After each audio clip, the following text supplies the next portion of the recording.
दोस्तों, भारत और south Africa के बीच सीरीज का तीसरा और आखिरी मुकाबला बेहद रोमांचक अंदाज में खत्म हुआ।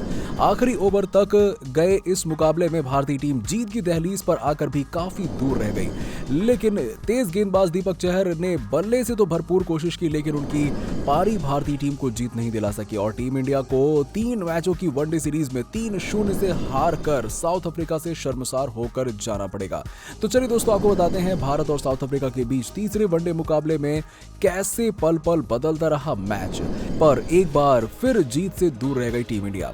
भारत और साउथ अफ्रीका के बीच ओडीआई सीरीज का तीसरा और अंतिम मुकाबला केप टाउन के न्यू लैंड्स क्रिकेट स्टेडियम में खेला गया, जहां आज दोनों टीमों के बीच में एक कड़ा मुकाबला देखने को मिला। पहले 2 मुकाबले हारने के बाद टीम इंडिया में होलसेल बदलाव किए गए और आपको बता दें कि सूर्य कुमार यादव, प्रसिद्ध कृष्णा, दीपक चहर और जयंत यादव को टॉप 11 में शामिल किया गया। वहीं वेंकटेश अय्यर, भुवनेश्वर कुमार, आर अश्विन और शार्दुल ठाकुर की छुट्टी कर दी गई। लगातार दूसरी बार केएल राहुल ने टॉस जीता, लेकिन इस बार उन्होंने पहले गेंदबाजी करने का फैसला किया। राहुल के फैसले को भारतीय गेंदबाजों ने सही साबित किया। सीरीज में अपना पहला मैच खेल रहे दीपक चहर ने नई बॉल से भारत को बेहतरीन शुरुआत दिलाई। चहर ने अपने दूसरे ओवर में शानदार फॉर्म में चल रहे जानेमन मलान को एक जबरदस्त आउटस्विंग गेंद डालकर बाहर का रास्ता दिखा दिया। हालांकि दूसरे छोर से डिकॉक का बल्ला उसी लय में बोला और डिकॉक ने पहले 10 ओवर में फील्डिंग रिस्ट्रिक्शन का भरपूर फायदा उठाया और इसी दौरान चौकों की बरसात कर दी, लेकिन एक नए बल्लेबाज तेम्बू बाउमा ने कप्तानी पारी नहीं खेल सके और पारी के 7वें ओवर में उन्होंने भारतीय कैप्टन ने रन आउट के जरिए पवेलियन की राह दिखा दी।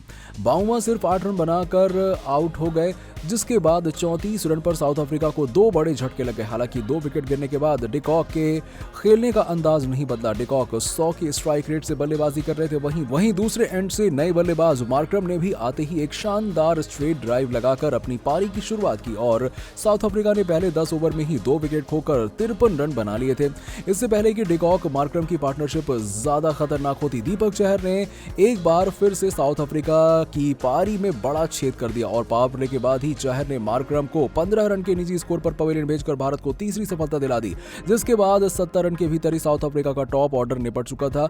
इसके कुछ देर बाद ही भारत को चौथी सफलता भी मिल गई, लेकिन 17वें ओवर में ऑफ स्पिनर जयंत यादव की एक गेंद पर ऋषभ पंत के हाथ से नए बल्लेबाज वेंडर हुसैन का एक आसान सा कैच निकल गया और हुसैन को 12 के स्कोर पर एक लाइफ लाइन मिल गई। ऋषभ की ये भूल भारत को काफी महंगी पड़ी। डसन ने इसके बाद डिकॉक के साथ मिलकर साउथ अफ्रीका को संकट से बाहर निकाल दिया और दोनों ने चौथे विकेट के लिए 144 रन की बड़ी साझेदारी कर डाली। इस दौरान 15 से 35 ओवर के बीच में गेंदबाज विकेट चटकाने में असफल रहे, जहां पहले डिकॉक ने 59 गेंदों में सीरीज में लगातार दूसरी 50 जड़ी और इसके बाद साउथ अफ्रीका का स्कोर 20 ओवर में 100 रन के पार पहुंच गया। वहीं दूसरे छोर से डसन ने भी आक्रामक अंदाज में बल्लेबाजी करते हुए 53 गेंदों में अपना 10वां अर्धशतक जड़ दिया और बीच के ओवर में दोनों ही बल्लेबाजों ने शानदार बल्लेबाजी की। खासतौर पर क्विंटन डिकॉक को रोकना किसी भी भारतीय गेंदबाज के लिए लगभग नामुमकिन सा हो गया था और बाएं हाथ के इस विस्फोटक ओपनर ने सिर्फ 108 गेंदों में ओडीआई करियर का 17वां शतक ठोककर भारतीय पारी को बहुत ही पीछे धकेल दिया। और आपको बता दें कि डिकॉक और डसन ने मिडिल ओवर्स में जबरदस्त बल्लेबाजी करके अपनी टीम को लगे शुरुआती झटकों से उबार लिया। दोनों मिलकर साउथ अफ्रीका के स्कोर को 200 के पार लेकर चले गए। 35 ओवर में साउथ अफ्रीका ने 3 विकेट खोकर 212 रन बना लिए थे। अभी 15 ओवर का खेल होना बाकी था और मेजबान टीम यहां से 300 से ऊपर का लक्ष्य देने के लिए पूरी तरह से तैयार दिखने लगी थी, लेकिन तभी भारतीय गेंदबाजों ने मुकाबले का रुख पलट दिया। 36वें ओवर में कैप्टन राहुल ने सीनियर गेंदबाज जसप्रीत बुमराह को गेंदबाजी पर वापस बुला लिया और उस ओवर में बुमराह ने खतरनाक दिख रहे डिकॉक को आउट करके कामयाबी हासिल की और अगले ही ओवर में चहल ने डसन का बड़ा विकेट हासिल कर लिया और लगातार 2 ओवर में दोनों सेट बल्लेबाज पवेलियन पहुंच गए। डिकॉक 130 गेंदों में 12 चौके और 2 छक्के की बदौलत 124 की शानदार पारी खेलने के बाद अंततः आउट हो गए और वहीं डसन ने 52 रन बनाए और चहल बुमराह की बदौलत 218 रनों पर भारत ने 5 विकेट चटका लिए थे और 40 ओवर तक मेजबानों ने 5 विकेट खोकर 228 रन बना लिए थे। यहां से आखिरी 10 ओवर में भारतीय गेंदबाजों का शानदार प्रदर्शन देखने को मिला। 41वें ओवर में श्रेयस अय्यर ने सटीक थ्रो फेंका और नए बल्लेबाज फेलुक वायो को सिर्फ 4 रन के निजी स्कोर पर बाहर का रास्ता दिखा दिया। इसके बाद 214 पर 3 से 228 पर साउथ अफ्रीका के 6 विकेट गिर गए और एकदम से टीम इंडिया मुकाबले में कंट्रोल करती हुई दिखाई देने लगी। हालांकि इसके बाद डेविड मिलर ने अंत में अच्छे हाथ दिखाते हुए 38 गेंदों में तेज तर्रार 39 रन बनाए, जिसमें 3 चौके और 1 छक्का शामिल था और उन्होंने ड्वेन प्रेटोरियस के साथ मिलकर 7वें विकेट के लिए 7 ओवर में 44 रन जोड़ दिए और 47वें ओवर में मेजबान ने 270 रन बना लिए थे। लेकिन फिर आखिरी 3 ओवर में बुमराह और युवा प्रसिद्ध कृष्णा ने शानदार गेंदबाजी करके मुकाबला अपनी तरफ खींच लिया और 48वें ओवर में प्रसिद्ध कृष्णा ने प्रेटोरियस को 20 रन के निजी स्कोर पर पवेलियन भेजकर एक अहम विकेट हासिल किया। उसके अगले ओवर में बुमराह ने महाराज को चलता कर दिया और फिर अंतिम ओवर में प्रसिद्ध ने सिर्फ 3 रन देकर मिलर और आखिरी बल्लेबाज मगाला को आउट करके साउथ अफ्रीका को पूरी तरह 287 रनों पर समेट दिया। 288 रनों का पीछा करने उतरी भारतीय टीम की शुरुआत बेहद खराब रही। केएल राहुल और शिखर धवन की जोड़ी सिर्फ 18 रनों तक ही विकेट पर टिक सकी। 5वें ओवर में तेज गेंदबाजी करने आए एंगीदी ने कैप्टन राहुल को सिर्फ 9 रन के निजी स्कोर पर बाहर भेजकर भारत को एक बहुत बड़ा झटका दे दिया। लेकिन इसके बाद धवन और कोहली ने मोर्चा संभाल लिया और धवन ने अपने नेचुरल अंदाज में अटैकिंग बल्लेबाजी जारी रखी। दूसरी तरफ से विराट कोहली ने भी आते ही पहली ही गेंद पर शानदार चौका लगाकर अपना खाता खोल लिया।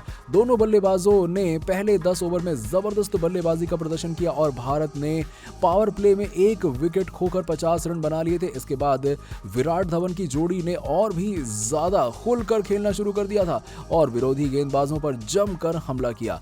इसी दौरान 18वें ओवर में शिखर धवन ने सिर्फ 58 गेंदों में अर्धशतक भी जड़ा और फिर अगले ओवर में विराट कोहली ने महाराज के ओवर में 2 जबरदस्त चौके लगाकर भारत का स्कोर 100 रन के पार पहुंचा दिया। और फिर मैच में एक और मोड़ आया जब 22वें ओवर में फेलक्यू वायो ने सेट बल्लेबाज शिखर धवन को 61 के निजी स्कोर पर क्विंटन डिकॉक के हाथों कैच आउट कराकर भारत को बड़ा झटका दे दिया। इससे पहले टीम इंडिया इस झटके से उबर पाती फेलिक वायो ने उसी ओवर में नए बल्लेबाज ऋषभ पंत को 0 के स्कोर पर आउट करके ड्रेसिंग रूम में भेज दिया। वापस जैसे आए थे वैसे चले गए। पंत फिर से एक बार गैर जिम्मेदाराना शॉट खेलकर अपना विकेट गंवा बैठे और भारत ने 116 पर 1 से 118 पर अपने 2 और विकेट गंवा दिए, यानी कुल 3 विकेट गंवा दिए। यहां से पूरी जिम्मेदारी विराट कोहली के कंधों पर आ गई। विराट ने उसके बाद 63 गेंदों में अपनी 50 पूरी कर ली और पारी के आधे पड़ाव पर भारत ने 3 विकेट खोकर 127 रन बना लिए। अब 150 गेंदों में भारत को जीत के लिए 161 रन बनाने बाकी रह गए थे। इसके बाद नए बल्लेबाज श्रेयस अय्यर ने विराट कोहली का बखूबी साथ निभाया और दोनों पारी संभालने में लग गए। लेकिन जैसे ही भारत ने 150 के आंकड़े को पार किया, साउथ अफ्रीका के स्पिनर केशव महाराज ने विराट कोहली का बड़ा विकेट लेकर भारतीय पारी की कमर तोड़कर रख दी। एक बार फिर से विराट सेट होने के बाद अपना विकेट गंवा बैठे और 65 रन बनाकर कोहली आउट हो गए। विराट फिर से शतक लगाने से चूक गए और भारत को 156 के स्कोर पर चौथा झटका लग गया। हालांकि विराट के जाने के बाद नए बल्लेबाज सूर्य कुमार यादव ने आते ही एक शानदार छक्का लगाकर सभी की उम्मीदें जगा दी। सूर्य ने आक्रामक अंदाज में 2-3 चौके लगाकर जीत का डिफिजिट 100 से कम कर लिया था। लेकिन दूसरे एंड से श्रेयस अय्यर सेट होने के बाद 26 रन बनाकर आउट हो गए और 195 पर आधी टीम इंडिया पवेलियन पहुंच चुकी थी। भारत की बची कुची उम्मीद भी वहीं खत्म हो गई जब 40वें ओवर से ठीक पहले सूर्य कुमार यादव 39 रन बनाकर अपना विकेट गंवा बैठे और 210 के स्कोर पर भारत के 6 विकेट निकल गए थे। आखिरी 10 ओवर में भारत को 78 रन की दरकार थी, लेकिन भारत से जीत दूर दिखने लगी। उसके बाद नए बल्लेबाज जयंत यादव भी कोई खास कमाल नहीं कर पाए और 43वें ओवर में उन्हें लुंगी एंगीदी ने आउट करके भारत की सभी उम्मीदें वहीं पर खत्म कर दी। 223 पर भारत को 7वां झटका लगा। इसके बाद जीत के लिए 65 8 रन बाकी रह गए थे, लेकिन दीपक चहर ने हार नहीं मानी और उन्होंने 44वें ओवर में ड्वेन प्रेटोरियस की 2 लगातार गेंदों पर 2 शानदार छक्के जड़े और फिर अगले ओवर में मंगाला को एक चौका लगाकर 45वें ओवर में भारत का स्कोर 250 रन पहुंचा दिया, जिसके बाद आखिरी 5 ओवर में 35 रन बाकी रह गए थे। फिर इसके अगले ओवर में अंगीदी को भी 2 चौके जड़े और दीपक ने भारत को जीत की उम्मीदों में फिर से जिंदा कर दिया, क्योंकि यहां से 24 गेंदों में मात्र 21 रन बाकी रह गए थे। इसके बाद 47वें ओवर में दीपक चहर ने सिर्फ 31 गेंदों में 5 चौके और 2 छक्के की मदद से अपने वनडे करियर का दूसरा अर्धशतक लगा और फिर भारत की भी जीत की दहलीज से सिर्फ 17 रन दूर रह गया। मुकाबला काफी रोमांचक मोड़ पर पहुंच चुका था। भाग्य ने भी टीम इंडिया का साथ देना शुरू कर दिया था, क्योंकि मंगाला के उसी ओवर की आखिरी गेंद पर बुमराह के बल्ले से टॉप एज लगकर गेंद चौके के लिए निकल गई थी। आखिरी 3 ओवर में भारत को जीत के लिए सिर्फ 10 रन की जरूरत थी, लेकिन जीत के इतने पास पहुंचकर दीपक चहर 54 रन की शानदार पारी खेलकर आउट हो गए। अब यहां से साउथ अफ्रीका को 2 विकेट तो भारत को 10 रन बनाने थे, तो दोनों टीमों के बीच में एकदम करीबी मुकाबला हो चला था। सेकंड लास्ट ओवर में ही फील्ड को क्लियर करने में बुमराह को 12 की अहम पारी खेलकर कप्तान बुमराह को अपना कैच दे बैठे और कप्तान भाउमा को अपना कैच दे बैठे। 281 रन पर भारत की आखिरी जोड़ी मैदान पर थी। अंतिम ओवर में भारत को 6 रन चाहिए थे, लेकिन चहल और प्रसिद्ध कृष्णा भारत को लाइन के पार नहीं ले जा सके।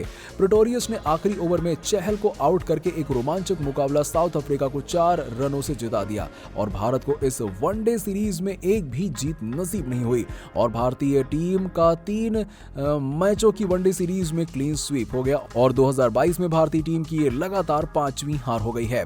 ऐसे में दोस्तों, आप सभी को क्या लगता है कि साउथ अफ्रीका दौरे पर इस तरह के खराब प्रदर्शन के पीछे क्या बड़ी वजह है? अपनी राय हमें नीचे कमेंट बॉक्स में जरूर दीजिएगा और ऐसी ही खबरों के लिए सब्सक्राइब कीजिए हमारे YouTube चैनल को। धन्यवाद।